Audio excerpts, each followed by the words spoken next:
গতকালকে বৃহস্পতিবার অর্থাৎ সকালবেলাতে যে ঘটনাটি ঘটেছিল, অর্থাৎ একজন ব্যক্তি তাকে পেট্রোল ঢেলে জ্বালিয়ে বা পুড়িয়ে মারার চেষ্টা হয়, সেই অভিযোগের পরিপ্রেক্ষিতে 11 নম্বর ওয়ার্ড অর্থাৎ দক্ষিণ দমদম পুরসভার 11 নম্বর ওয়ার্ডের কাউন্সিলরের 3 জন অনুগামীর নাম সামনে আসে। কিন্তু 24 ঘন্টা পেরিয়ে গেল, এখনও পর্যন্ত সেই 3 জনের কাউকে আটক বা গ্রেফতার করা হয়নি।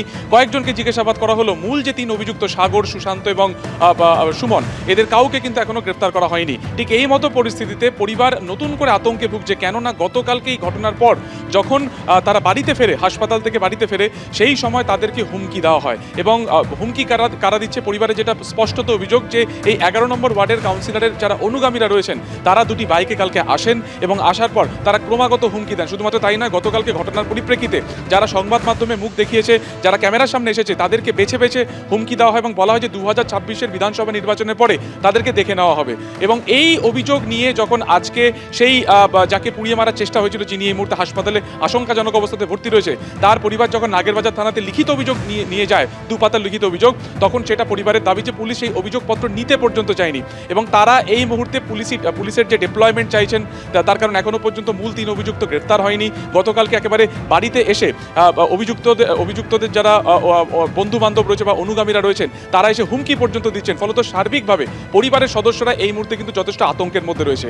অন্যদিকে পুলিশ সূত্রে যেটা জানা যাচ্ছে যে 3 জন অভিযুক্তর নাম ইতিমধ্যে সামনে আসছে, যারা এই কাউন্সিলরের অনুগামী, অর্থাৎ সুশান্ত, সুমন এবং সাগর, এদের খোঁজ ইতিমধ্যে চালানো হচ্ছে এবং ঘটনার দিনকে আর কারা কারা আশপাশে ছিলেন তাদেরকেও কিন্তু এই মুহূর্তে ডেকে জিজ্ঞাসাবাদ করা হচ্ছে। তো সার্বিকভাবে প্রায় 24 ঘন্টারও বেশি সময় কেটে গেল, এখনো যেমন একদিকে গ্রেফতার করা হয়নি, অন্যদিকে এই ঘটনার সাথে যুক্ত থাকা মূল অভিযুক্তদের অনুগামীরা বাড়িতে বয়ে এসে হুমকি দিচ্ছেন এবং 2026-এর বিধানসভা নির্বাচনের পরে দেখে নেবে, এমনটাও কিন্তু বলছেন পরিবারের সদস্যদেরকে এবং এই মর্মে কিন্তু হুমকি দিচ্ছেন।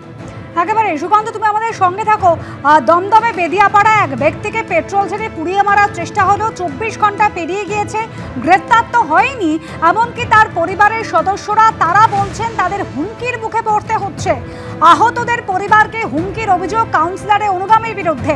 পুলিশের বক্তব্য যে তারা যাদের বিরুদ্ধে অভিযোগ তাদের খোঁজ পাওয়ার চেষ্টা চালাচ্ছে, কিন্তু বাড়ি বয়ে এসে ভাবে তাদের হুমকি দেওয়া হচ্ছে, পুলিশ কাউকে খুঁজেই পাচ্ছে না।